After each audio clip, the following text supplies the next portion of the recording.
many members of our community still lack access to the benefits of the digital world. The idea of digital justice is to assure technology and information work for the benefit of the whole community, regardless of who you are. Digital justice demands more transparency, accountability, and access to resources, literacy, information, and decision-making in technology and data. The Bureau of Planning and Sustainability's Smart City program has been working for many years on information and technology issues, proactively including community members and constantly looking for equitable outcomes.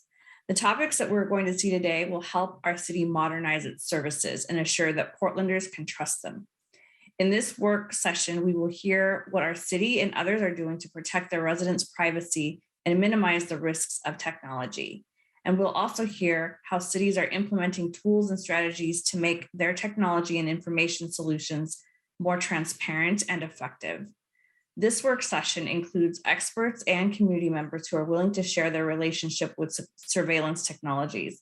And we will have 3 community members connected with grassroots work on privacy and protection of civil liberties and civil rights, who will share their experiences.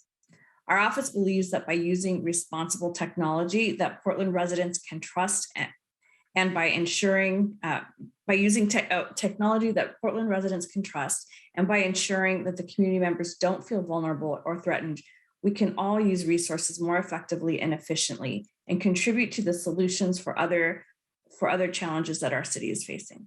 So now we will hear from Director Durbin, who will share some introductory remarks about the work. Good morning. Thank you, Commissioner Rubio. Mayor Wheeler, city commissioners, and members of the public that have joined us today. I'm Andrea Durbin, Director of the Bureau of Planning and Sustainability. BPS leads the Smart Cpdx program, which focuses on bringing digital justice to city government and for all Portlanders. And we do this work in collaboration with many other bureaus, including the Bureau of Technology Services. The Smart Cpdx team at BPS is a recognized leader in innovation in local government technology and information. They are a small but mighty team. This morning, we will hear about the value of implementing privacy policy that balances the impacts and benefits of the use of technology. We will have the chance to learn from what other cities are addressing, how other cities are addressing these challenges, and hear reflections from some community members on important considerations and values we should consider. The Bureau of Planning and Sustainability is proud to support this work that envisions a future of the city that is welcoming, responsible, and uses data to inform decision-making and transparently shares that information out. Thank you for taking the time today to spend with us to learn more about this important work. The Office of Equity and Human Rights has also been a vital partner in this work, and we thank them for their guidance and collaboration. And now I'd like to introduce Jeff Selby, Interim Director of the Office of Equity and Human Rights, to hear more about why modern technology and information is an equity and human rights issue. Jeff. Thank you very much. Good morning, everybody. Thank you, Director Durbin. Thank you, community members, Commissioner Rubio, Mayor Wheeler, city commissioners. For the record, my name is Jeff Selby. I use he, him pronouns, and I am the Interim Director for the Office of Equity and Human Rights. We all know of our region's troubling racist history with its treatment of tribal nations, exclusion laws, destruction of Black communities, and much harm to communities of color. And building trust is at the core of the City of Portland's privacy and information protection principles. And as a city government, we face the monumental task of putting in the work every day to earn the trust of our communities who have been systemically excluded and institutionally oppressed. While we embrace technology to increase quality of life, productivity, reach, and capacity, we know that tech doesn't offer the same outcomes for everyone. To those who benefit from a culture where whiteness is considered by many as the default, it may be easier to miss the fact that information systems can create barriers for people in need. The Office of Equity and Human Rights was created by mandate from community and city council to help us build trust. Our team sets the city's equity policy and guides leadership with urgency and passion to ensure equitable outcomes for all Portlanders. I'm really proud of the work that has already been done on behalf of community. The Office of Equity and Human Rights has been part of the Smart Cpdx efforts since the beginning of the program, and I want to recognize Judith Mowry from our office for her vital and involved role in that collaboration. I also want to thank the team and partnering bureaus for their partnership in this effort. Smart Cpdx has our full support at the Office of Equity and Human Rights. and we will keep collaborating to ensure we fulfill our promises to community to protect their privacy and institutionalize equity in the city of Portland. Thank you. Well, thank you so much, Commissioner Rubio, for your sponsorship for this work session. Mayor Wheeler, commissioners, my name is Hector Dominguez, and I am the Open Data Coordinator and part of the Smart Cities team. And we are very excited actually to bring this topic to your tables and for your revision actually.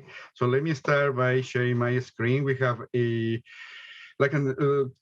start with a couple of amazing friends of our city, supporters of all the work that we have been doing around privacy and technologies. We are going to have Ginger Brewster, who is the Chief Privacy Officer for the City of Seattle, and Brian Hofer, who is the Chair for the Privacy Advisory Commission in the City of Oakland, sharing what those two sister cities are doing with us.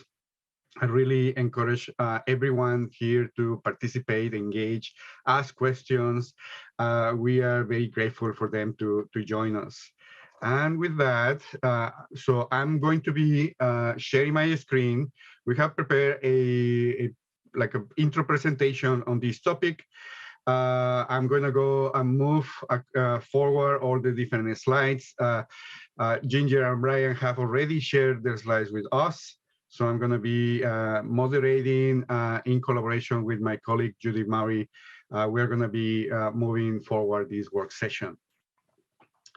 And with that, let me share my screen first. All right, so let's share the screen. Excellent. So now let me introduce my colleague, Kevin Martin, for a quick revision of what the Smart City Cpdx program has done in the years. Thanks, Hector. And thanks, everybody. Really appreciate the time today. I'm Kevin Martin. I manage the Smart City Cpdx program in the Bureau of Planning and Sustainability. I use he, him pronouns. Want to first talk about a little bit more why we're here today. Really want to thank Commissioner Rubio and Director Durbin and Interim Director Selby for their remarks. I think they laid it out pretty clearly why we're here and why we want to talk to you today, City Council, but wanted to sort of put a fine point on it that we're here to share the work and really talk about the need for it. And it's really meant to be a discussion. So I think about half the time today we have for discussion with you all. We have some questions to prompt that discussion if we need it, but really want to hear from you about your priorities in this work and your concerns. We're at the beginning of this process and really want to use this time with you all now to shape it as we dive into the actual policy development in partnership with community. And the other thing I wanted to say up front, just to avoid confusion, is that we just want to acknowledge that the conversation around body-worn cameras, that is a separate process with a separate policy outcome. We are not talking about that within the scope of the surveillance policy that we'll be talking to you about today. So I just wanted to make sure that everybody understands that that is a separate process. It's not within the scope of our work. And then I want to spend a few minutes just giving you a little bit of background on the Smart City Cpdx program. I'm not going to spend a whole lot of time on this. Honestly, this could be really a separate discussion that we should be having with you all around the history of the program and why we're in the Bureau of Planning and Sustainability and sort of the motivations for our work. But I did want to talk about us being focused on people and equity from the beginning, really since the inception of the program. And as Jeff mentioned, that being a very strong partnership with Office of Equity and Human Rights from day one. And we've understood from the beginning that step one in building this program is really assessing community priorities and building community trust. And that starts with a strong policy foundation. And we've looked at what other cities have done and looked at innovation and data programs and smart city programs in other cities. And a lot of those programs have failed because they did not build that foundation and they did not build that community trust. And so from the beginning, we've really wanted to learn from that and ingrain those things in the work we're doing here in Portland. And you know, that policy foundation, when we talk about surveillance policy, a lot of times that gets interpreted as taking things away or being anti-technology. And we really feel it's the opposite of that. Better data and privacy governance is foundational to modernizing the city. We need to have these policies in place to be a trusted and effective user of data. And when I look at the council priorities of community safety, houselessness, livability, economic recovery, better, more innovative solutions to those things will require data to better understand them, and better data to assess the solutions to those problems and how effective they are. And so I really see these policies as enabling the city to modernize and enabling the city to use data and technology to address our biggest problems. And so it's not a negative, it's a positive, and responsible use of technology is really the goal. Technology and data is really the goal and outcome here. And if we want to increase our use of data and tech, privacy policies are really inevitable. We are trying to do this proactively. And if we don't, someone else will do it for us. You know, legal action against the city, some policy that's brought to us from the outside. We really are trying to get in front and shape a policy that really works for the city, for city council, for our community in a proactive way. And that's why we want to get in front of you all today and talk about this coming policy development work. Hector, can you jump to the next slide? So I'm just going to run very quickly through the work of the program so far. This has, you know, been a pretty deliberate, intentional, and foundational kind of body of work since 2017, starting with our open data ordinance. Portland was the first city to sort of declare its support of open data way back in 2009 under Mayor Sam Adams. We picked that back up in 2017 and really recognized that we wanted to start this program with a focus on data sharing and transparency and to build on Portland's open data leadership. In 2018, we were the first smart city program to really declare explicitly that the priority of the work is frontline communities, and specifically Black, Indigenous, and disabled community. That really shaped all of our work from there and led to the privacy and information principles in 2019, which was a resolution to essentially develop a privacy policy for the city. Hector's going to get a little bit more into those specific privacy and information protection principles on the next slide. And that led to the face recognition policies in 2020. And we started with face recognition because of a community push to act quickly before that technology was in widespread use. And that's because at the time in 2020, that technology was recognized to have inherent racial bias, and really recognized by city council in a unanimous vote for those policies that technologies with inherent bias were not appropriate for use by the city or really in public areas of the city. And that was a groundbreaking policy. We were the first city in the world to regulate the use of face recognition by private entities in public spaces. And we were able to act on that technology because we knew about it. But that process really made us recognize that there's a lot of things that we're not going to know about. Technology changes very quickly, and the approach of addressing a technology's technology by technology is neither sustainable, efficient, or practical. And so that policy also directed us to look at a more comprehensive approach to how we deal with things with the surveillance component, which is why we're doing the work that we're doing today. Hector, I'm going to turn it back over to you to walk folks through the privacy principles. And actually, Kevin, I'm going to jump in on that. Good morning, everybody. I'm excited to be here and talk about this important work. In 2019, we passed privacy principles. This was one of the first things we brought to council from Smart Cities project. And as you can see what the principles are. And particularly, it's important to understand that transparency and accountability is the principle that is really driving us. It drives this work that we're doing right now around the having a process for surveillance technologies. And as you can also see on the right are the city's core values that were adopted last 2 years now, I think ago, almost a year and a half ago, in the Juneteenth proclamation. Could we move to the next slide? Thank you. So what are surveillance technologies? Surveillance technologies are ones that can track, monitor behavior, activities, or information from a specific individual or group for the purpose of gathering information, influencing, managing, or providing direction. This is the definition that we are currently using. Can we move to the next slide? Thank you. Oh, I was too quick. Sorry, I jumped the gun. The thing to know about, I mean, I think the word surveillance brings to mind a lot of stuff for us. And the fact of the matter is that surveillance technology can be very benign. Examples of those technologies include security cameras, automatic license plate readers, drones, connected mobility, body-worn cameras. Although, again, we are not going to be discussing those today. Those are on a separate policy track.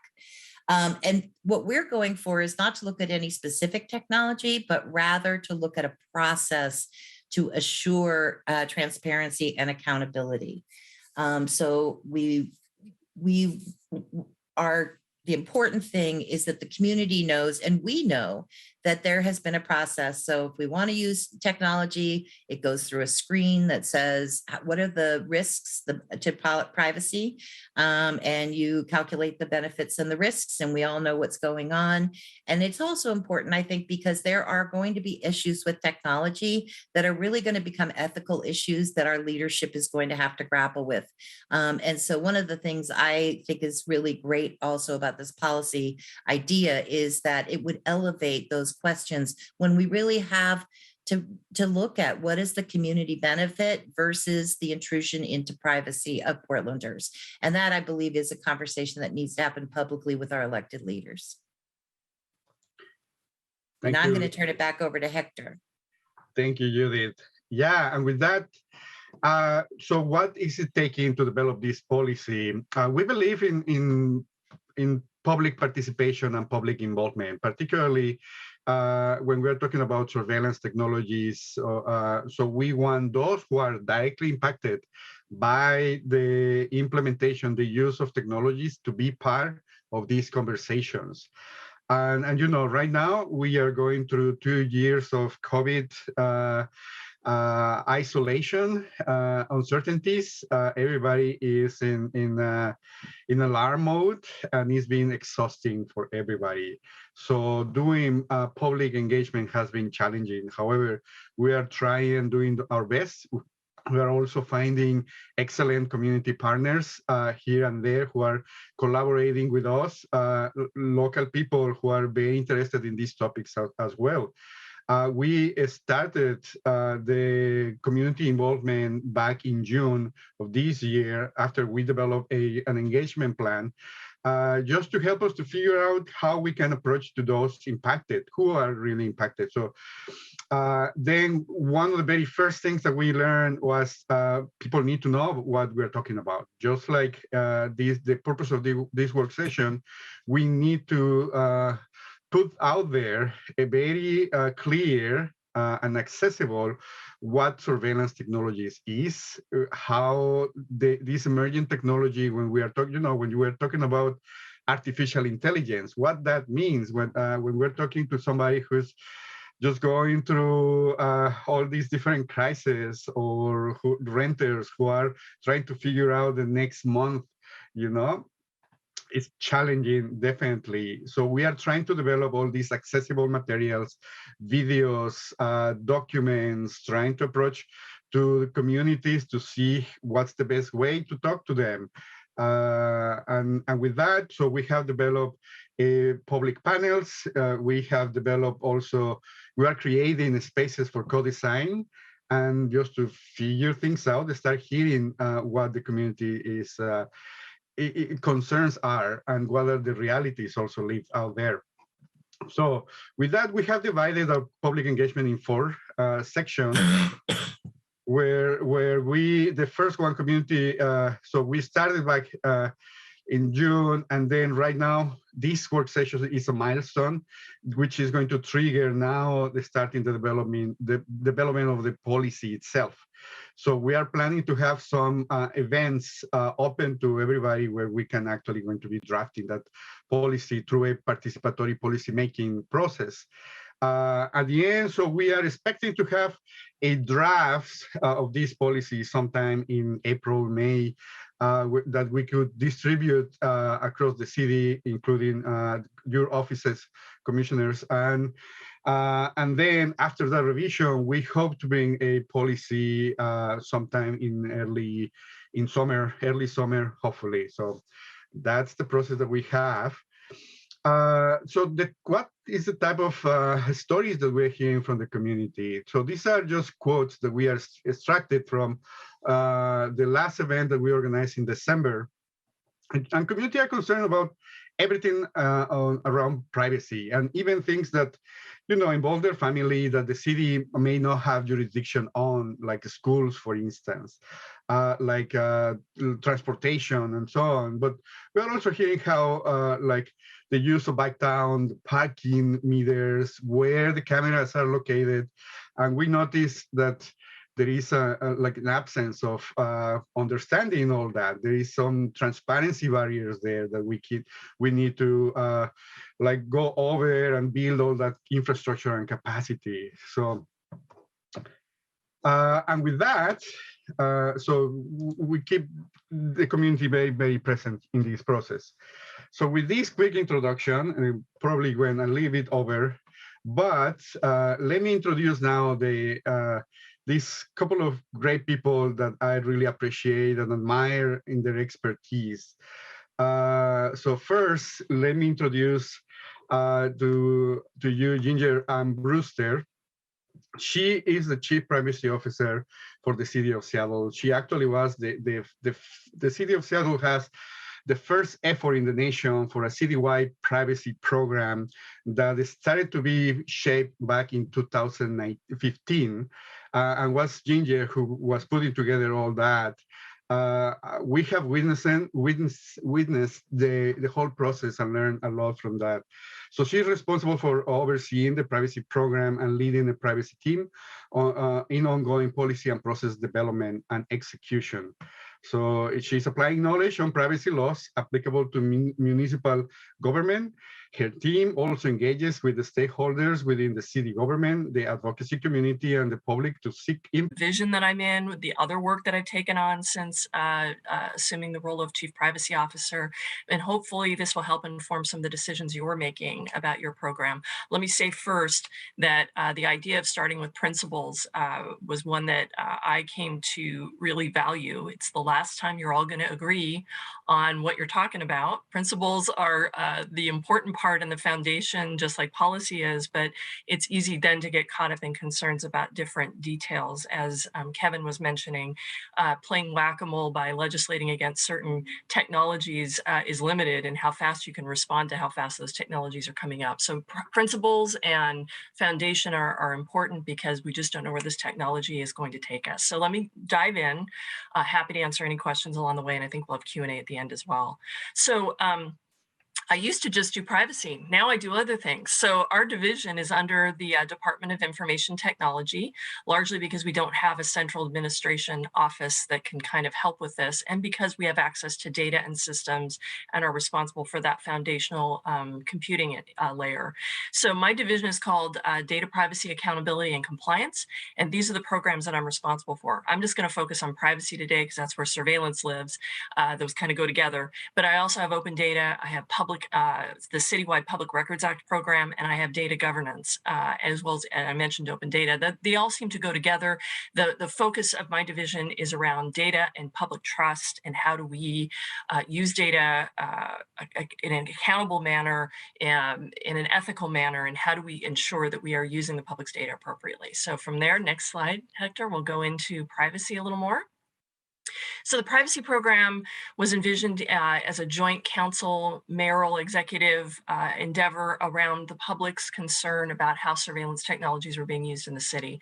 But it was also an understanding of how much data that the city is collecting. And I like to tell people we have somewhere around 20 petabytes, which is something like 20 million four-drawer cabinets, if you were to put it in paper form. It's so much data that we collect in the course of giving and providing services to the city. This became the concern of many people involved in privacy. So the mission of this particular team is to build trust about the use and management of personal information that we collect from the public, increasing transparency, creating internal data governance, legal compliance, third-party data accountability, and complying with our surveillance ordinance.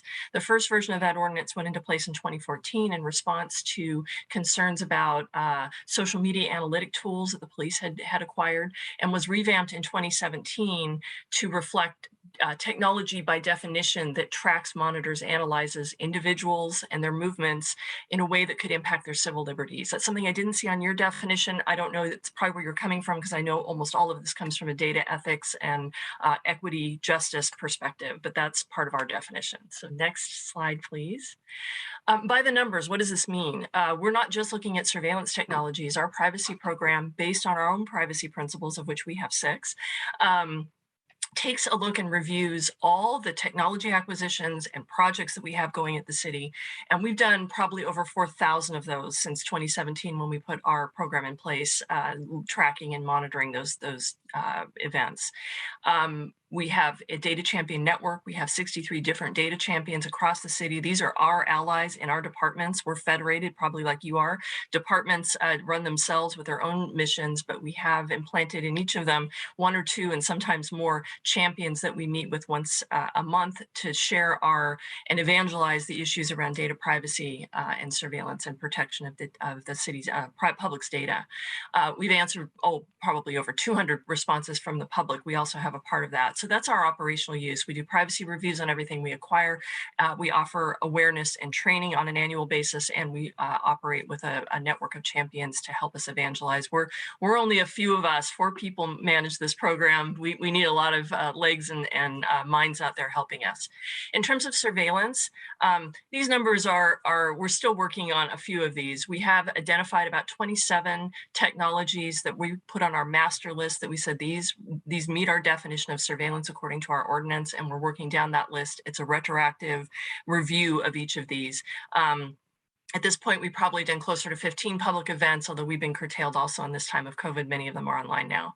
We've done quarterly reports, annual reports that the CTO is required around equity, and the SIR refers to the surveillance impact report that we have to do on any technology that meets the definition of surveillance. It's a very active area, and I'll go into a little more detail about some of the numbers around that.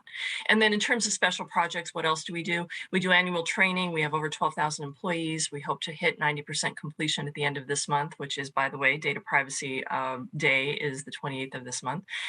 We provide guidebooks and playbooks on how to do things in a privacy protecting manner. We do risk analysis for very high risk acquisitions or projects. We do a privacy impact assessment, which we then publish online for transparency's sake. And finally, I do conferences. We do all kinds of things where we can help other municipalities as they're trying to meet their goals around privacy. And if you don't mind doing the next. And one thing I wanted to let you know about running a program and putting policy in place will require that you have a process to make sure you're reviewing and monitoring and documenting the acquisitions you make and the reviews that you're doing. And I'm just going to put it out there that we use a very collaborative tool called OneTrust. It allows us to conduct a review, build our criteria, document what we've determined about a technology. So go ahead, Hector. One more slide. This allows for us to consistently document the decisions that we make about technologies, and I can't really put that into more. It's very important to be consistent. I think accountability also requires that we be consistent about what we're looking at, criteria we use, and determinations we make about different technologies. So this is just a list to give you an idea of all the departments we work with, and all those 4,000 reviews are documented in the system. Go ahead. It also allows us to say, where are we and how are we working on this? One of the important things when you get a program in place is to be able to talk about your progress. What are we actually accomplishing? And you do this with performance metrics and numbers. And I'm just telling you, you're a ways from this because you're still building this out. But keep in mind, how do I present our progress? How do I talk about what we've accomplished? So how many assessments have I done? Where are we in them? We are just turning on risk identification so that we can talk about relative risk of a project, and with the mitigations we put in place, how do we decrease that? So just giving you some ideas. We are wanting to be able to talk about how this program is actually moving along and helping you meet your goals. So Ginger, I see Commissioner Hardesty's hand. Oh, yes, please. Yes. Thank you, Hector. And thank you so much, Ginger. A few slides back, and I'm trying to figure out where the process begins, right? Yes. I understand that Seattle operates differently than Portland, but if you could give me a scenario. So, for example, in the city of Portland, every bureau pretty much buys its own technology to my chagrin. And by the time it gets to the city council level, we may not be as excited as the people who actually purchase the technology themselves. And so, so I'm curious as to what is the process you use at the front end so that we're not using buyer's regret at the back end to say, Don, I wish I'd have asked X, Y, Z. We are a little different in that we consolidated our information technology acquisition and management. So we have IT is where you go to buy stuff. What that allows us to do is to put this kind of rigor and review over anything that's acquired. You don't get to buy it till you go through me and the security team to ensure that it's appropriately vetted against privacy and surveillance. So that is helpful. Now, that doesn't stop people with credit cards. That doesn't stop people with blanket contracts. There's other ways to acquire things. People can buy drones, and I'll never know about it if they put it on a card. But what we do is make sure that all folks know, because we have annual privacy and security training, that any acquisition, anything that is brought into the city that collects data about individuals needs to be reviewed. So we have the leg up in that our acquisition and our purchasing process leads us through this process. So for example, Parks decided they needed a new people counter technology for community centers. We got to know who's in here. And so that project came to us because we are consolidated and that's where projects go. And we were able to work with them to mitigate risks around identifying individuals. Really, you just want to know maybe children and adults, that you want to know maybe when they go in and out of a door. You don't need to track them throughout the entire facility, but we were able to work with them to mitigate against some of the privacy risks that could happen with people counter and identification software. That actually solution even could go to facial recognition, and we were able to help them say, no, we don't want to do that. All we want to know is this blob is this tall and this blob is this tall, probably a child and an adult. We know who's in the building. That's the kind of review we do on those kind of projects. So some of these great example. I'm sorry, I didn't mean to interrupt, Jake. No, that's really a great example. And I think for us, it is our technology oversight committee that is made up of volunteers who don't look at all our technology projects, but definitely they have a major role in the big technology project. So, so we're not where you are yet, but I'm appreciative of learning from your experience. I think a big part of this is the privacy awareness training that we do, and it's very gratifying. We've had a few departments come back and say, wait a minute, someone just sent us information. Doesn't King County know that? Don't they have a privacy program? They just send us a bunch of information we shouldn't receive. So we know it's effective, and it helps people be aware of our obligations around privacy and surveillance. So the privacy champions, the champion network that we've built, it sounds like your volunteer network, help identify those projects that are occurring that you may not have oversight of until late in the game, that they can help raise up those issues. And let's talk a little bit about resources. I think this, you're okay, go to that, yeah, right here. So what does it take to run this? Once you've determined that you have a program that's looking at surveillance and privacy, and you put it in place, and you're reviewing and you're helping educate around privacy obligations and principles, for us at the city, we have 4 FTE that do this work. And then there's all the privacy champions that help us really get it done at the individual level. Our software runs at about 60K. In terms of surveillance, the work that we've done on just looking at the retroactive list of technologies that we identified that meet the definition, half of which were in police, others were in transportation, kind of smart city technologies, others were in city light and fire. About 400 hours annually for the first 4 years or first 3 years. It's been quite a thing, largely because of how our ordinance was written, which may be a separate conversation when you get to there. It's taken us 4 years. We're not quite complete. I think it's been a lot of effort for retroactive technologies, and I might suggest a path that maybe is an alternative one, which actually is Oakland. I'm very, in many ways, envious of Brian's structure, because I think it is less of a heavy on the back end doing review of what you are doing and very much proactive about what should we be doing around surveillance technologies, kind of picking up the argument instead of what have we been doing wrong, what should we be doing? So talk about that in just a moment. We also require, as part of our ordinance, an annual audit. The Office of Inspector General will look at the ones from police. The auditor's office looks at the non-police ones. It's a more or less unfunded mandate for a pretty heavy duty look at, are we meeting our obligations around the surveillance ordinance? And in this time, new technologies have largely been on hold. And I don't know if that's really I don't think that was ever the objective. I think, as we mentioned and Kevin mentioned at the beginning, we got to keep moving on technology. We have to do it with an eye to technology helps us get our work done. We don't want to put technology in place that threatens the security, safety, privacy, civil liberties of our residents. And I think the next slide. That's it. Yeah. So I could answer a million questions. If I may offer just a perspective, we have a city ordinance that's been in place, as I said, since 2017. It mandated that we come up with a list of technologies that meet the definition. We only had about 6 weeks to run that audit. We ended up with 29 technologies and got down to about 27. It's a pretty heavy lift to answer the 52 or so questions that must be answered in the surveillance impact review. It takes about 9 to 10 months to run a review, including the public engagement piece. We have a working group that also engages, an external group with the ACLU as a member. We have members of different communities represented who may be adversely impacted inordinately and disparately by surveillance. I think that we have a heavy bureaucratic load on this part of the review. And for that reason, I'm really excited you're going to hear from Brian Hoffer. I think Oakland has a lighter approach, which probably is a little more tech friendly in terms of how can we use technology and meet our obligations.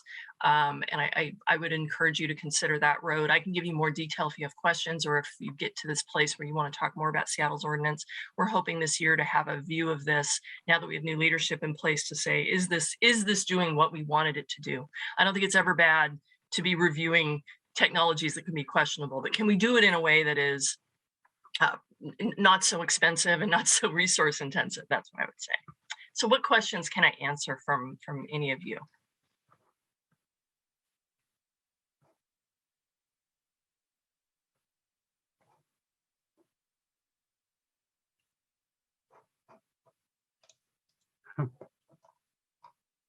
Well, I think you were pretty thorough. I'd like to hear the rest of the presentations, and then when we get into the Q&A section. But that was a very thorough presentation, and I appreciate it. You're welcome. I'm glad it was helpful. I will hang out here and have an opportunity to listen to Brian. Well, thank you so much, Ginger, for all the support that you have given us through the years. Really, we appreciate all that. Next is our friend and also a longtime advisor, supporter, Brian Hoffer. Brian, he's currently the chair for this City of Oakland's Privacy Advisory Commission since 2016. He is also the chair and executive director of Secure Justice, which is a non-profit organization based in Oakland, advocating against the state abuse of power and for reduction in government and corporate overreach. Brian has presented his work on privacy and protection of civil liberties and civil rights at conferences, panels, academic institutions, public spaces, and municipalities like ours. So with this very short introduction, let me give the voice to Brian. Great. Thank you, Hector. And thank you, Mayor and Commissioners. It's great to see some familiar faces. And it's always a pleasure to hear about Ginger and the amazing work that Seattle is doing. Definitely want to point out and recognize that Seattle and Portland exceed California in community outreach. You guys definitely make it more of a priority, and so want to lift you up doing that. Ginger and I did not coordinate, but it's kind of going to work out well, I think. I'm going to get into the framework a little bit more practically that we work down in the Bay Area. We all follow the ACLU model. We have 7 jurisdictions in California. I've co-authored 5 of the frameworks. I'm also consulting with San Diego, which is 1 vote away from doing a Oakland-style privacy commission and a surveillance vetting ordinance. And I've also recently been appointed to the LA Police Commission, a subcommittee to create a similar framework to help vet these things. And I really want to add a +1 to everything Kevin Martin said. I think he framed this scenario perfectly about why you want to do this and what the potential benefits are. In Oakland, when I first became an activist in 2013, as you see on this first slide, this Domain Awareness Center was presented to the public 2 weeks after Edward Snowden hit the front pages. Oakland had no privacy policies in place at all. We've had a police department under federal consent decree now for 19 years. We've had a lot of negative energy was in town from Occupy Oakland that ended badly. So to be hit with this and literally no privacy policy existed caused a lot of public outrage. Is a very robust system. Today I think most people call these real-time crime centers.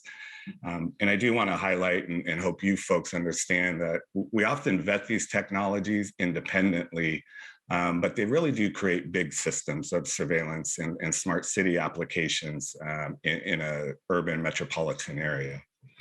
If you could go to the next slide, Hector, please. You could go ahead and skip that. So after a lot of colorful international news generating protests, we ended up dramatically scaling the project back, and we got a temporary privacy committee to create a policy for what remained. And it quickly became apparent that this was going to be an ongoing problem. We were constantly going to see new surveillance technologies. And so we needed a framework to vet these things so that we could get the appropriate uses while hopefully mitigating the potential harms. And so we convinced the council to create a permanent body. And shortly thereafter, the ACLU released their model, CCOPS, Community Control Over Policing Surveillance. We have 1 appointee from every district in Oakland, and the mayor also has an appointee. We're all volunteers. We have different skill sets. Some are like civil rights attorneys, data scientists, AI specialists, hardware and software folks. We have a former OPD law enforcement officer. So we have a pretty broad perspective of folks that handle the vetting of these technologies. And I'm about to describe the framework in a second. I believe Hector shared the fact sheet with you folks. And I just really want to highlight, you could try to do this without a reviewing body. As Ginger mentioned, and as I can tell you from my work all across the country, if you do it that way, the administrative burden is actually higher. There is a learning curve, especially to departments that don't generally think they have surveillance technology, don't really understand the concerns. They don't know how to write a policy. The police are generally used to more scrutiny, so they don't need a lot of that hand-holding, but other folks do. It's also just really hard to keep up with the pace of technology. You folks know, most of you are probably not surveillance technology experts. You certainly aren't going to get more capacity if you just enact the framework, but don't actually have a reviewing body to help you. So a lot of the goals the original ACLU model was supposed to achieve, I don't think it's working well without a reviewing body. And most of the Bay Area now and San Diego are going to have a reviewing body of subject matter experts to provide recommendations to the electeds. Hector, if you could go to the next, thank you. So our jurisdiction, we provide advice to the city council. We're advisory only. We don't have unilateral authority on anything. We created the surveillance ordinance. We submit annual reports. We might comment on federal or state legislation. With the election of Donald Trump, there was a lot of immigration concerns and data sharing with federal and state partners. We had to look at a lot of that stuff. We also just create a public forum. We are formal, we are open, subject to the open meeting laws, just like a city council, but it's a little bit more casual in that people feel more comfortable coming in and sharing their concerns with us or their desires. So it is a form of public outreach, but I still don't think it's as good as it should be. And I do think Portland and Seattle do better about going to where the people are, rather than what Oakland does, which is forcing people to come to City Hall to our meetings. If you could go to the next slide, please. So our definition of surveillance technology, which is just the only part I'll highlight on this slide, is extremely broad. This is the ACLU definition, and it's broad on purpose. We didn't want to constantly have to revise a definition as new technologies come forward that we don't yet know about. So we try to be future-proof. Of course, as you can see by these words, things that we don't probably care about regulating, a tax database, for example, that might collect personal information, your permitting database at your planning department, that might meet the definition of this. So we just specifically exclude certain categories. And so that keeps the overall universe of technologies from getting too large. It's been extremely non-controversial in every jurisdiction to go over the excluded items list because it's clear that a lot of these things are, they're benign. The civil liberties or privacy impact is just too remote to warrant any administrative burden there. If you could go to the next slide, please. Could I stop you there and just ask the impact report that is required? Could we see a copy of that, or could you just briefly tell us what's required in that impact report? Yeah, and actually, Hector, if you just go to the next slide, please.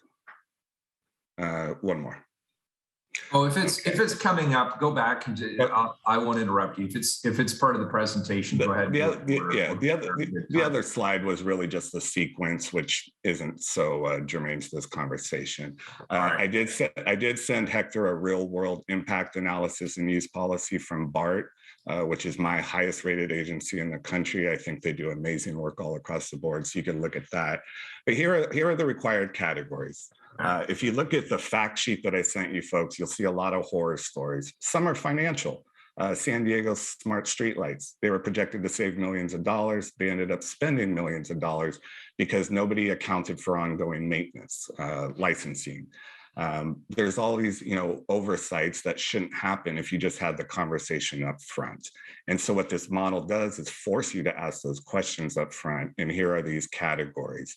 These two documents are brought together. So up front, if you're about to acquire something new, if you're going to borrow something from a jurisdiction, or maybe it's already an existing technology you have, our models are retroactive, so they also apply to previously acquired tech.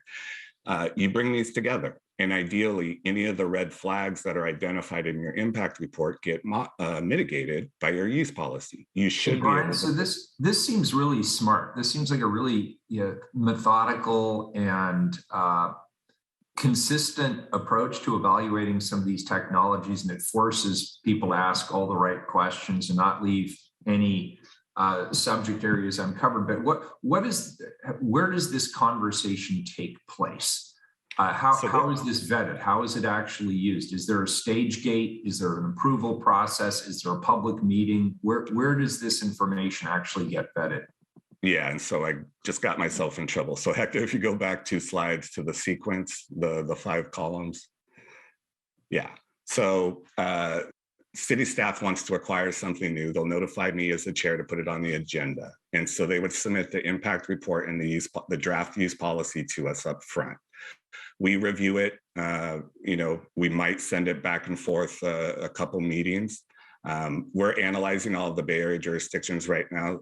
So it's the PAC where this actually takes place? Correct. Okay, great. Yeah, on average, maybe 2 to 3 meetings tops. And that's a little higher than I maybe expected because some departments, as I mentioned, don't often navigate this. And so they're just unfamiliar. So we make a recommendation to adopt or potentially suggest modifications. Then it goes to the city council, which provides another opportunity for public input, and they ultimately decide, yay or nay. It's not just a prove and forget though. Every single year you come back with an annual report, demonstrate, like, did you achieve the stated goals?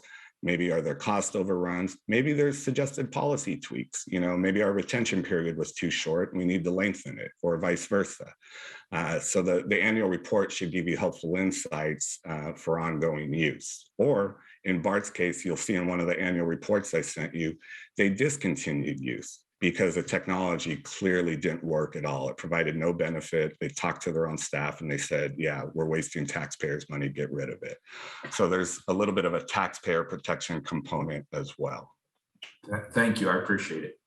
Yeah, go ahead and skip forward a couple, Hector. Yeah, so these are the categories. The guardrails should be in new use policy. For example, license plate readers, if the privacy impact comes from the collection of data points, and more data points allows you to be able to identify someone easier, one practical way to mitigate that, have a shorter retention period. It generally is agreed upon that it takes 3 or more geolocation data points to identify someone. So maybe you shorten your retention period down to where you only have 2 data points. That would be a practical step. So let me ask you a question on that, because I obviously see the trade-off here between privacy, but I also see some legitimate law enforcement purposes here. If somebody robs a bank or commits some other serious crime, obviously through license plate readers, you could help identify that individual or where they went. How do you balance those two competing interests? And that should be discussed during the impact analysis. Most departments at this point have had license plate readers for a while. They should have some data, some efficacy, some sort of historical significance to their own retention period. And so you can kind of gauge it from there. And it's a little bit of trial, by feel. And that's why I think the annual reports are important, because when you come back the following year, it may inform a future policy amendment. Your retention period might be off a little bit, or the third-party access was off. So this really is about better informed decision-making on an ongoing basis. By providing more information to you, you can see insights a little better that will inform, hopefully, better results as to public safety. A lot of folks are not used to doing a cost benefit analysis when it comes to surveillance technology. And so that part is a little unique for them. There is some hand holding, certainly, at the beginning, but there aren't too many new technologies out there. Certainly on the smart city side, there will be, but on the police side, most of the technology is pretty consistent in use. We've got enough research to kind of show you probably where the sweet spot is. Without really negatively impacting any public safety use. I appreciate that. I appreciate your mentioning it's an evolving process, and that's what we want to be, is an organization that evolves. Thank you. Yes. Yep. Go ahead on to the next. Excuse me. Go ahead. Mayor made me think of another question. I wasn't going to go here, but since the mayor did, I'm starting to hear a lot about sound technology that is supposed to alert police to gunshots. And there's extreme views on whether that is a total waste of money and resources or not. Have you had to analyze that technology in your commission? And if so, what was the outcome of that? Yeah, Oakland is a legacy customer of ShotSpotter, which is the dominant gunshot detecting technology in the country right now. From a privacy perspective, I think the concerns were vastly overstated. It is an acoustic sensor, a microphone, but out of millions of incidents, it's maybe recorded a human voice, 4 or 5 times. And they have made significant changes to the technology to even minimize that from happening. So from a privacy perspective, I'm not seeing a big concern. Efficacy has been a question. There were a lot of false positives early in ShotSpotter's career. We have received one annual report in Oakland, and the data was supplied by OPD itself and showed that we didn't make any arrests, which is a concern. On the flip side, we got 70 guns off the street. We rendered medical aid to 45 individuals where no one had called in the gunshots, which is a big problem in Oakland. A lot of people just gave up reporting gunshots to the police. So some of these individuals may have died if police hadn't been sent there by an alert and first aid was rendered. So those are the factors that you would kind of weigh. You know, if we're just sending people on wild goose chases due to false positives, you know, that's going to negatively impact public safety because you're diverting police away from legitimate needs.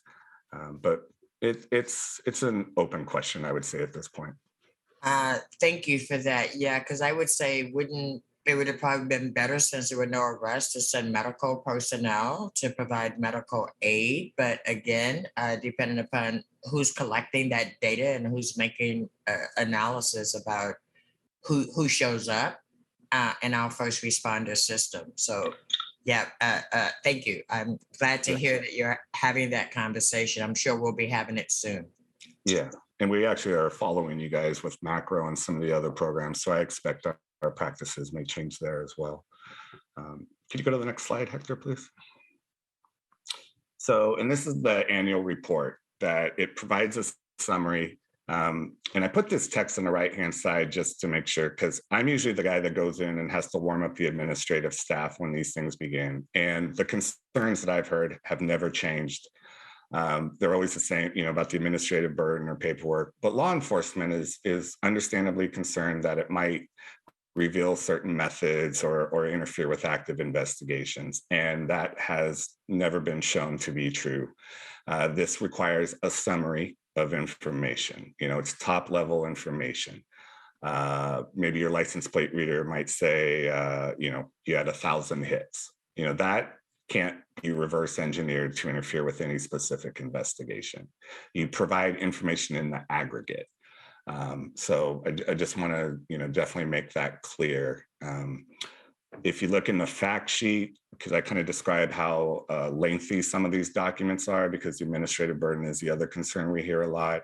As Ginger kind of alluded to, we do not require as much documentation as Seattle does. Their documents are quite voluminous. I would say our average impact analysis is about 4 to 5 pages. The use policy is maybe 3 to 4 pages. The annual reports kind of depend on the volume of the technology, and I've seen anywhere from 2 to 5 pages. We have not seen any significant staff budget requests in the 7 Bay Area jurisdictions. San Diego has quite a lot of technology that they've already identified. And the mayor recently put 1 FTE in his budget. So the inference is that they think they can just kind of incorporate the administrative burden with just 1 extra employee so far. Oakland isn't resourced. A lot of this is falling on volunteer commissioners, which has its own problems. But I think both Portland and Seattle, Santa Clara County with its own chief privacy officer, they've shown how to relieve that side without costing too much money. And when you look at the flip side of, litigation, if you've been sued over improper use of these technologies, or just the taxpayer got burned because the tech didn't do what it promised, on net, it's been taxpayer bonus. It's been saving money. And then there are the non-fiscal benefits. We have a lot of interesting conspiracy theories come through the Privacy Commission in Oakland, and we're able to dispel those rumors by speaking to the facts and vetting the technology. We are able to narrow the proposed uses. There's some stuff that's just clearly not appropriate that would infringe upon First Amendment activity. And so we get rid of those, and it increases the community trust that we're going to be using these technologies appropriately. And when the Privacy Commission really gives its blessing, it really calms the conversation down. We've proven ourselves to be credible. The electeds can rely on us. The public knows that we did our job. We don't rubber stamp anything. People say that constantly, that we definitely take our job serious. And I think it shows in the work product. This doesn't mean there haven't been bumps and bruises. Some of it has to do with resources. Some of it is also just a lot of turnover. We have to train new people. But I do think this model is the best pragmatic approach I've seen to regulating technologies. Brian, just a quick time check, just to allow later questions from commissioners. So yeah, I think that was about it right there. All right, so there is a couple more, I think. Yeah, we also followed you guys with the privacy principles. I know I sent Samuelson folks up to you and Ginger both. You guys were great at speaking with them. That's finally carried down into the Bay Area everywhere. Yeah, this was if you go back to that one slide, this is something, and it might not be clear on your screen, but the photo on the right has been blurred. And this has come up with some of the more tech savvy people on our commission that have figured out some of these tools, and we've been able to incorporate them so that we could get appropriate uses of technology and minimize the impact. I know Seattle took an approach with that with body camera footage. They were trying to blur out videos and then post the footage on YouTube. And so as some of these tools get better at de-identifying, I'm pretty excited to see how we offer civil liberties protections going forward. All right. So thank you, Brian. Thank you, Ginger, for your presentations.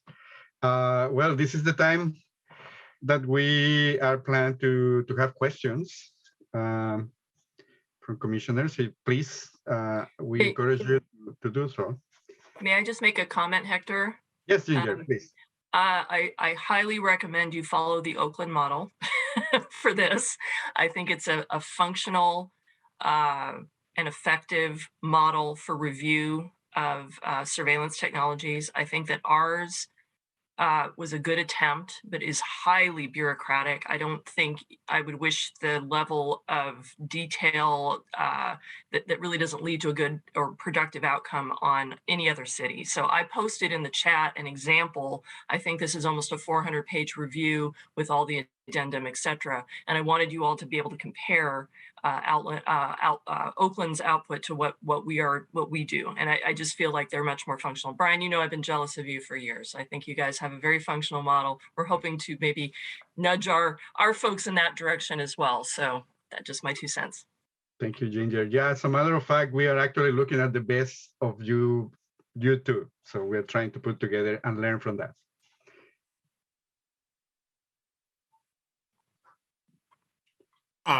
Why don't I jump in? My hand's up, if I may, Mr. Mayor. Oh, thank you. Yeah, please. First, thanks for this great presentation. This is a really exciting and important policy area. I think I have about 3 questions/statements that'll go to a couple of different folks. My first question, I think, might go to Judith. I'm not quite sure. One of the things that you folks made clear at the very beginning of this conversation is that some technologies like body cams are not part of this discussion. And I was just wondering, is that written down somewhere? Where do we define the scope of what technologies that we are looking at?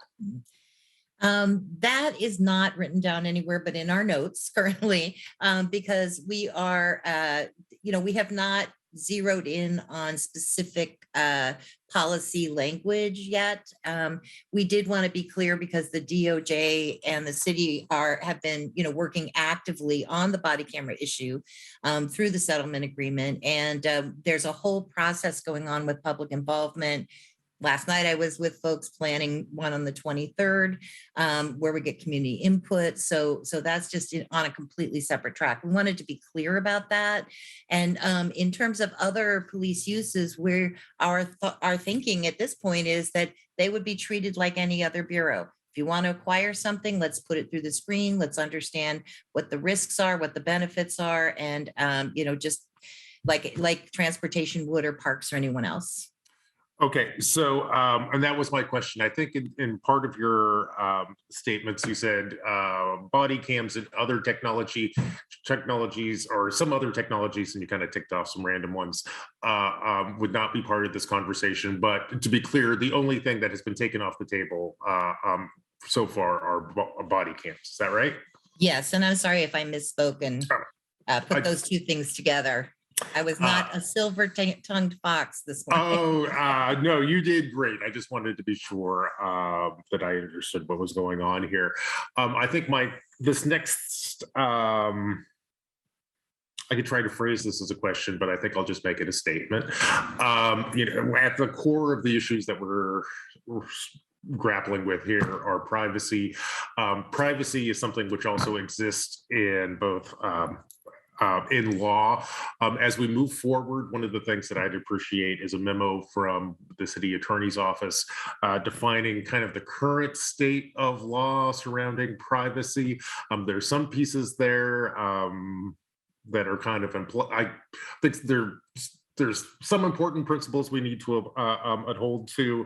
I think there's some important principles that I wish were more clearly written into, for example, federal law, which aren't there. I don't necessarily even know what's happening at the state level in terms of privacy. As just a baseline for myself, I would like to get a better understanding of what the legal framework here is on privacy. So I look forward to that. Everyone's shaking their head, so it looks like that's a doable deal. My next question actually goes to our guests from Seattle and Oakland. I'm just curious about how long it takes to get a specific piece of software reviewed and through your systems. And here's why I ask. I think I've been here in this job for about 13 months at this point. And I'm not sure I've seen us complete any software purchase and installation in less than 13 months. And I recognize this will take some time too. I'm just wondering how much added time I should account for. And maybe, why don't we start with Seattle and then go over to Oakland? Also on the list of don't do it the way we do it. I will tell you that is one of the really tough things of this. I think I mentioned it takes probably 9 to 10 months to review a technology because it starts with this list of 52 questions, takes several weeks to get that done. Then we have public meetings and engagement. That can take 6 to 8 more weeks. We have a working group, similar sort of, but not as functional as what Oakland has, of individuals from the outside who then have their 8 weeks to look at this. And then we have it's just a very burdensome process, and it has discouraged many folks from wanting to even use technologies that come close to surveillance. We spend a lot of our time figuring out how can we make this not surveillance? What can you put in place to mitigate that concern so you don't have to go through this process? So Brian can tell you the better side of that. All right. Hey, Brian. Yeah, great question. And again, I'm just going off the top of my head, but by the spring, we should be able to have our formal analysis of the Bay Area shared with you all. I would say our worst was 5 months. And that's with the Privacy Commission. And that was just a very controversial piece of tech that the police wanted, and they themselves didn't understand it. We had to wait on the vendor to come in and clarify some things. 2 to 3 meetings, 2 to 3 months. We meet once a month, and then most of this stuff goes through. Great. I promised only 3 questions, but I have one more. What determines the cost of standing up a program like this? You kind of listed some software, which I think cost about 70 grand. And you talked about the need for a standing committee and whatnot. Maybe we can do Seattle, Oakland, like when we're just are trying to anticipate how much this is actually going to cost. I don't even know how we go about penciling that out and what the sort of ongoing costs are and all that sort of stuff. There's a lot of volunteer time, I will say that, and there's a lot of department time because, as Brian said, there's time back and forth between a vendor to answer questions along the way, understanding data sharing, understanding specifics from the vendor. That can take time, and not any of that is accounted for. So all I can really speak to is we have a privacy program that helps us vet things for privacy risk as well as surveillance impact. We have 4 people dedicated to that entire effort. 1 is full-time on surveillance, but the rest of us contribute, and it's about 4,000 hours a year, at least for the retroactive reviews we were doing. If we ever got to a place where we were looking at new technologies, I don't think it would be quite that onerous, but Sure. that's the impact that's hard to measure, is what this will do to the department that is putting a technology forward. Time for council is usually, the time it takes to run a meeting and Sure. raise some questions, but your legislative aides, your staff are going to be spending time delving into those documents. So Brian, I don't know if you've taken a look at this. It's a little different animal. Yeah. Yeah, well, just ballpark. How much does your program cost on an annual basis? Oh, my program, it probably comes in under I don't know, under probably 600,000 a year, because we have 4 people doing privacy and surveillance. Surveillance on its own would probably be closer to 250,000. Okay, great. Hey, Brian, how about you? My model costs nothing, but I don't recommend that. Right now, basically, because I do this for a living, I'm essentially bearing a lot of the burden doing the research. We have a CPO in name only. He was not given any assistance or a budget. We have 1 dedicated staffer to the commission. And so what I was told, the sort of prorated cost for us was about $60,000 for that year.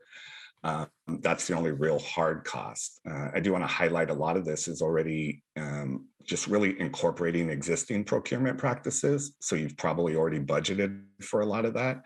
I have not seen any weird budget requests at all since June of 2016, when Santa Clara County first enacted this.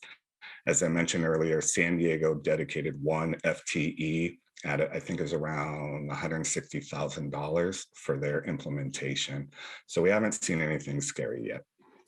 And one other question, Brian, I think I noticed that Seattle uses some software. I'm forgetting the name of the software it uses to kind of organize its processes. OneTrust. Brian, do you use OneTrust too? No, we're doing stuff pretty shoestring, Excel spreadsheets for tracking purposes, and we're trying to get there, but we're not there. Okay, thank you very much. I'll put my hand down and let my colleagues speak. Commissioner Maps, just very quickly, we have been trying OneTrust for a while, just as a pilot, and we are learning also from Seattle on the benefit of the Seattle's process. Their automation of all that, at least just the privacy impact assessments, is very impressive. The expertise that they have developed through the years have really expedited, and they can deliver from the start to end in just few days a full privacy impact assessment. So, which is a process for the procurement of technology. So that's something that we are paying attention and learning from them. Commissioner Hardesty. Thank you. That was a very good question and answer process. I guess for me, I'm reminded of where we were when we were looking at the facial recognition technology. And I just want to appreciate the thoughtfulness, because as you pointed out at the beginning, we started this effort back in 2017. And every year we've actually moved the ball, I think, in really significant ways, and nothing more significant, I think, than the facial recognition technology ban that was both public and private. That is still, as you heard at the beginning, a world model for how you proactively put these protections in place. And we spent a lot of time explaining that we were not anti-technology. And so I'm really curious whether Seattle and Oakland are continuing to get pushback from industry as you have implemented your programs over the years. I can answer part of that. For the most part, I think it's, especially around smart technologies, I think we're seeing a shift in the industry to understand, privacy. Okay, it's not just what can you build, it's how can you build this in a way that works with local sensibilities and legal requirements. I will say for police technology, be aware that some police surveillance technology vendors are very loath to have their information made public, even that they have customers. They don't even want you to know or publish who their customers are. And we're in a legal situation now with one vendor called Callio. I think it does recording of telephone calls that was written into their contract that we can't talk about the fact that not only can't we talk about any of the details of the technology, we can't talk about the fact that we are a customer and so now we're in legal problem because of the surveillance process. One might argue we should not ever be in a contract situation where public records are not being taken into account because everything should be public, right? State of Washington, we don't have too many exemptions, but that is something to be aware of. One of the things you may hear from police especially are if we talk about this, we may be exposing the efficacy of that technology in future. We may be giving the bad guys good information that would be helpful, and or vendors may kick back too. So it's something to be aware of. Yeah, and I would hope that our city attorneys would actually not approve any contracts that would prohibit public access to public documents. So I'm going to hope that that would be so. What about you, Brian? Yeah, I skipped over it in the slide, but you can look at the Oakland model. We have a provision that prohibits any such non-disclosure or confidentiality provisions. If this is a transparency ordinance, things need to be transparent. We have strangely not seen a lot of industry lobbying. The bans against facial recognition in San Francisco, Oakland, and Berkeley all were enacted in rapid fire, and they were preemptive. Nobody was actually using that technology at the time. And I think industry, there was also state legislation in California. I think they just read the room. You know, they just decided, all right, this is not the time to go forward and be aggressive. And so they've been, surprisingly to me, quiet. We haven't had had any undue influence. Thank you. Thank you so much. Any other? May I jump back in here? This goes to whomever in the audience who has something smart to say. As I look at this issue area, it seems like there's, in some ways, a paradox at the core of what we're trying to do. There is, on the one hand, we have transparency, and the other hand, we have privacy. And so, I know we have information systems out there that collect people's names as they interact with local government. And to what degree are, at the same time, because we collect them, it also means that we have the potential to hand that out to the public and publish it on the web. On the other hand, I can totally imagine plenty of scenarios where, the members of the public would, maybe not want their names revealed because they're complaining to City Hall. Does anyone have any thoughts on how this council or any council kind of navigates that tension and finds the right balance? Yes. Ginger, please.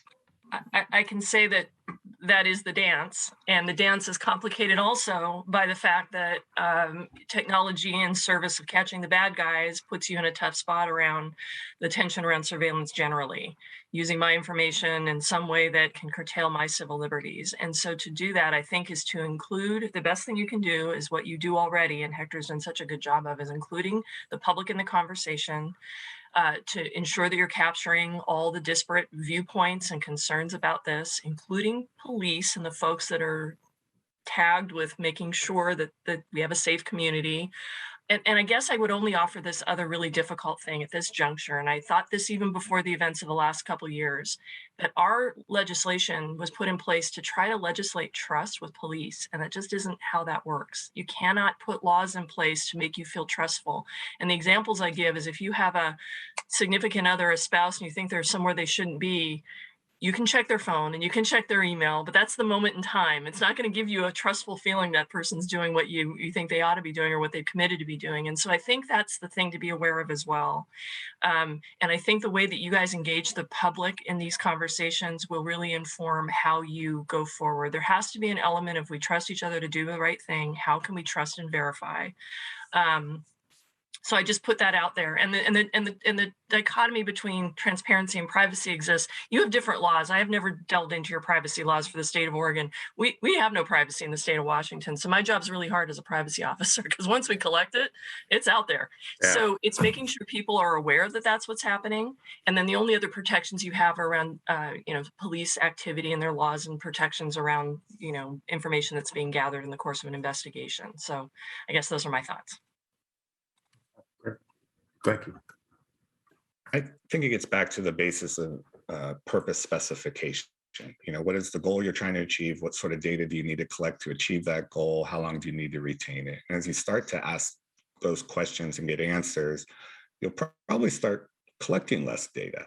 You'll probably start retaining it for shorter periods of time. And so that helps solve that dance that Ginger was just describing. Some of the data collected isn't necessary to use the surveillance technology. It's just superfluous, but it causes a privacy impact. And so if you start to get rid of those things, you can still get the good uses of those technologies while mitigating the potential privacy impact. Yeah. Well, thank you so much for everyone's participation. Oh, could I jump in? Yeah. I didn't say you can, Mayor. Please. No, it took me 20 minutes to figure out how to make the hand thing work.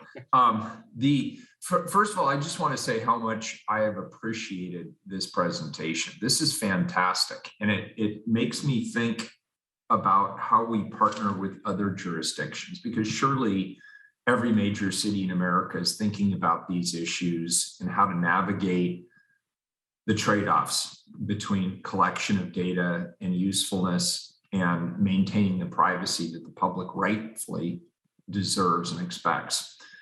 Is there a national discussion? Is there a national table? Is there something through the Conference of Mayors? Is there somewhere nationally where we're having these conversations about what the right broad approaches are? Is this still very much a patchwork of individual jurisdictions?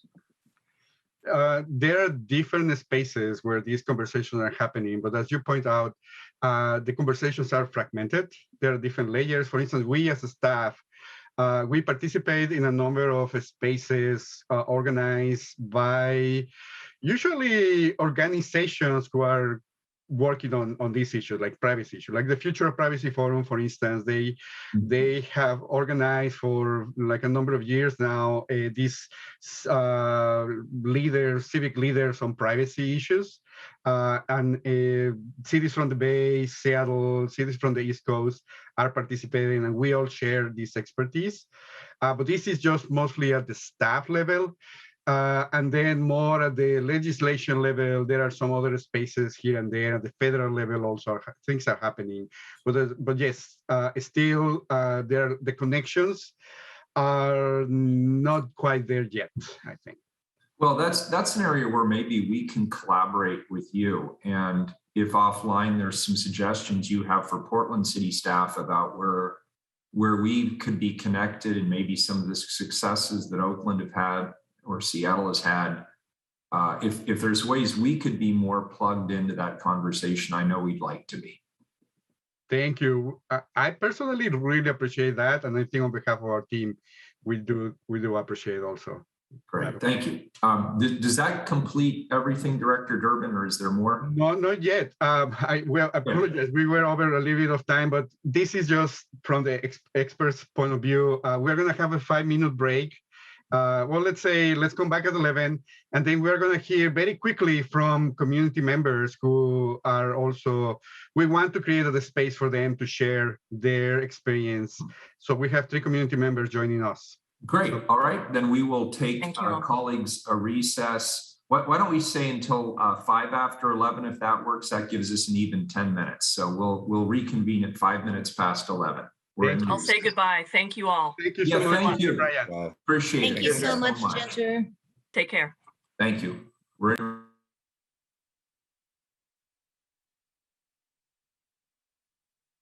Recording stopped.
Thank you, Mayor Wheeler.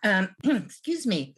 So I'm very pleased and excited that we have some wonderful folks from the community who have agreed to come and use their time to share some of their perspectives around the work that we're doing and the importance of it. And first up is Sarah Hamid. And Sarah is an abolitionist and organizer working to build community defense against carceral technologies. She's built and worked on campaigns against predictive policing, private-public surveillance partnerships, electronic monitoring, and automated border screening. Sarah is co-founded the Prison Tech Research Group in 2019, a coalition working at the intersection of technology innovation and the prison industrial complex. So Sarah, we've got about 4 or 5 minutes for you to share your perspective. Thank you for being here. Awesome. Thank you so much for having me. So again, my name is Sarah Hamid, and I lead the Policing Tech campaign at the Carcel Tech Resistance Network. And CTRN's work focuses on building literacy and power for within those communities that are most often caught between this really interesting double bind, where they have a vulnerability or a need for public service, but on one hand, but there's also a historically accepted diminished expectation for privacy and data sovereignty that they have to contend with. And this intersection is really important because it means that our communities are effectively having to barter their data in exchange for meeting basic needs. That means having to barter your data for free lunches. That means having to barter your data for basic health care. That means having to barter your data for access to mobility, or in the case of remote monitoring for folks impacted by carceral institutions, literally having to barter your data in exchange for freedom. For the broader public, accustomed to seeing this conversation framed in a really narrow way, something that Commissioner Mapps brought up, this can be sometimes often disregarded or treated very flippantly because I'm someone who was brought up by the internet. So the idea that you have to like trade a little bit of privacy for services like Facebook or Google, it seems like an intractable situation. It's literally the condition I was brought up in.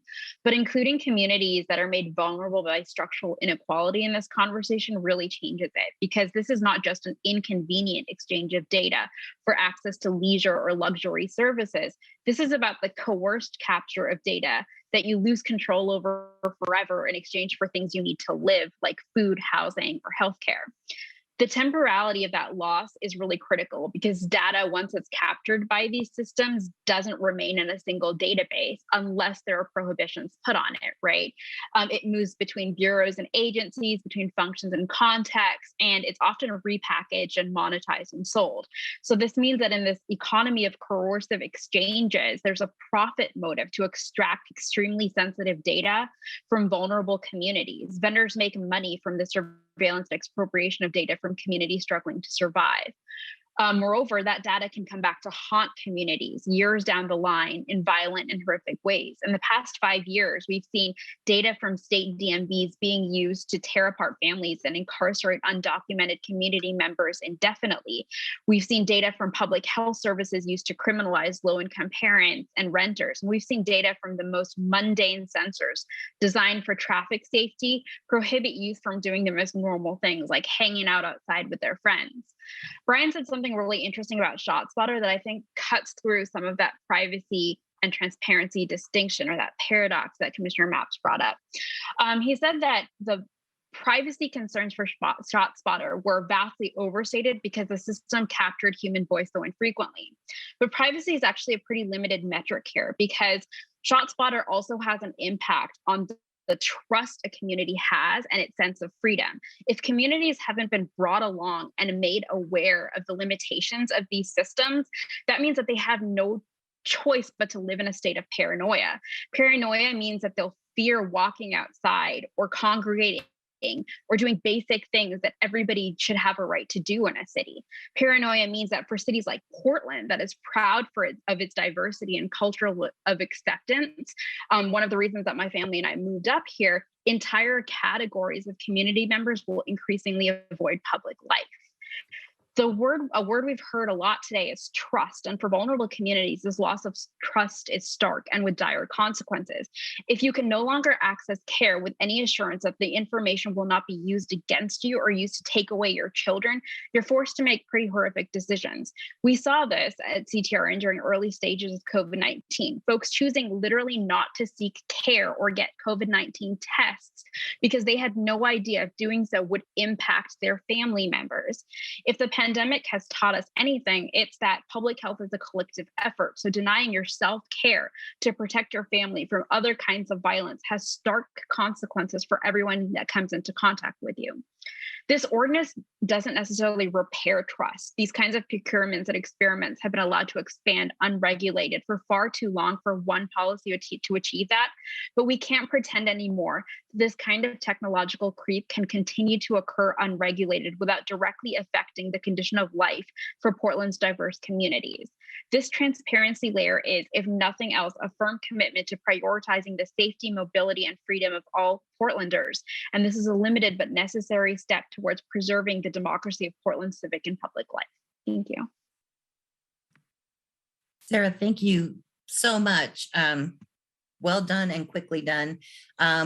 Commissioners and Mayor, we're going to go ahead and have our two other speakers and then reserve some time at the end for some conversation. So our next speaker is Romero Sosa. Romero was born and raised in Mayan community in the rural highlands of Guatemala. He has more than 20 years of experience organizing both in indigenous communities in Guatemala and for the preservation of their languages, costumes, spirituality, and their traditions, as well as with the immigrant and homeless, houseless, communities and day laborers in the U.S. He's a co-founder of the Portland Immigrant Rights Coalition, and it's great to see you. Yeah, great to see you. Can you hear me? Yes, thank you. Okay. Yeah, good morning, Mayor Wheeler and City Commissioners. As she said, my name is Romeo Sosa. I work as a hotline administrator and trainer for the Portland Immigrant Rights Coalition, and thank you for inviting me today on this important topic for our community.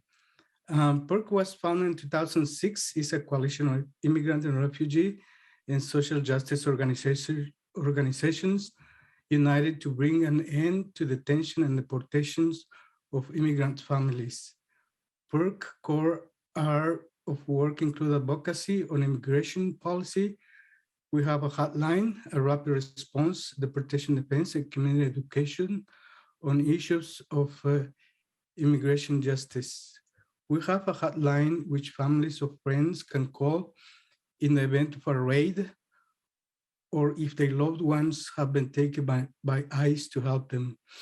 Through our mobilization effort, we have been able to apply enough pressure on ICE to release numerous individuals, return them back to their families and their communities. During the years I have been volunteering with PIRC and now as a part-time staff, I have seen how technology has played a key role to arrest and deport immigrants during the years. They told us that surveillance is the smart way for the future, but we know it's all part of the enforcement system that is attacking and harming our community and controlling the anti-deportation movement. The Biden administration is nothing different because the surveillance is growing and continues to have contracts with technology industries. It is not a surprise for us that the tech and data industries surveillance are dominated by white people. Some examples that programs that could still exist or no longer in Multnomah County. When I started working or volunteering with the PIRC, we discovered so many programs that they exchange information with ICE. And one of them is the Priority Enforcement Program, which has rejected by Multnomah County because the community and the Portland Immigrant Coalition pressure. We have the State Criminal Alien Assistance Program called SCAP, CARI Program, ERO, Enforcement and Removal Operation, the Criminal Aliens Program, CAP, and that the CAP is like they have the presence of ICE in jails. And Secure Community was signed in 2010 in Multnomah County. The Secure Community Program is a federal information sharing partnership between Immigration Customs Enforcement and the FBI. The program helps to identify and document foreign nationals through state and local law enforcement. Since 2014, ICE hold is no longer here in Multnomah County after a lot of community pressure from PERC, lawyers, and immigrant community. How is this work? If you are arrested and you are an immigrant, ICE can request your local jail to hold you for 48 hours or long enough for ICE to pick you up, send you to an ICE detention center, and possibly deport you. But in 2014, many counties stopped honoring ICE hold in Oregon, including Multnomah County. As you know, the things happen in the south of the border. By 2020, CBP was already using more than 135 drones with plans to procure 460. Nearly 600 operators were trained to fly them, and the agency aimed to double that number in 2021 with a training program in West Virginia. 32 these machines can fly autonomously and have the ability to monitor what's happening on the ground. They are controlled through handheld devices since 2006. CBP has expressed interest in developing drones with facial recognition capabilities. Also, the biometric are physical characteristics used to identify people such as fingerprints, DNA, facial recognition, voice recognition, and iris scans. DHS is rapidly expanding the types of biometric it collects and places it collects them, often without permission. The new border wall is no longer just a concrete and metal barrier, but instead is sprawling network of interconnected system, drone surveillance towers, license plate scanners, database, and more mean to monitor all aspects of migration and control all activity along the southeast border. The system as designed is intended to be total. Every person, every car, every animal trekking across the desert would raise an alarm, bringing Border Patrol agents and leading to more confrontation, more arrest, and more deportation. This form of using surveillance through technology is very concerning due to both to privacy concerns and to the demonstrated technical shortcomings of biometric technology. Facial recognition used by the police has already resulted in false, positive, and wrongful arrests. City Council should conduct an audit of different databases in Multnomah County where ICE exchange information with other entities, because this exchange information in jail with the police and a court, it's very dangerous for a community. Thank you. Thank you, Romero. It's good to see you. Reminds me of our day labor center days. Thank you so much for being here to talk about that. And our final speaker, and my other computer just went down, but Alan Hippolyto perhaps needs no introduction. Hopefully you are all familiar with him because he's an incredible contributor to our community and leader.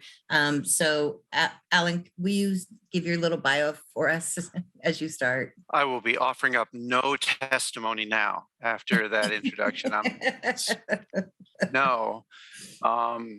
Mayor, commissioners, my name is Alan Hippolyto. I use he, him pronouns. I work for a Portland-based nonprofit named SUMA. Per our tax-exempt mission, SUMA creates platforms for digital organizing, enterprise, and justice. I was born in New Orleans, Louisiana. My father is from the town of Tamazunchale in the Mexican state of San Luis Potosí. and my mother is from New Orleans in the United States. In the words of your friend and mine, Rey España, it's a blessing to be here with you today. To start, I'd certainly like to echo and reinforce a lot of really powerful earlier testimony, both from Romeo and Sarah, as well as from the other jurisdictions that offered many specific reasons why surveillance policy is important and identified the key considerations and processes ahead. But also here at the start, I just want to make sure to acknowledge the many BIPOC community leaders and scholars who have worked for years to raise awareness about and provide policy solutions for the unique surveillance and data extraction harms faced by low-income people, people of color, the disabled, and other communities on the front lines of technological change. Leaders and scholars like Rua Benjamin, Sophia Noble, Joy Bulamini, Shireen Mitchell, Charles McElwain, and many others. Primarily, it should be clear that making this kind of policy is within your purview and your responsibilities. Today, technology policymaking is fundamental to governing in the most basic sense of promoting health, safety, general welfare with and for Portland residents regarding matters of technology. Much like what were once new policymaking areas, such as transportation, housing, or the environment, technology's impact has grown to the point where sustained public sector attention is needed. And it's important for this policy direction to be set at the council level.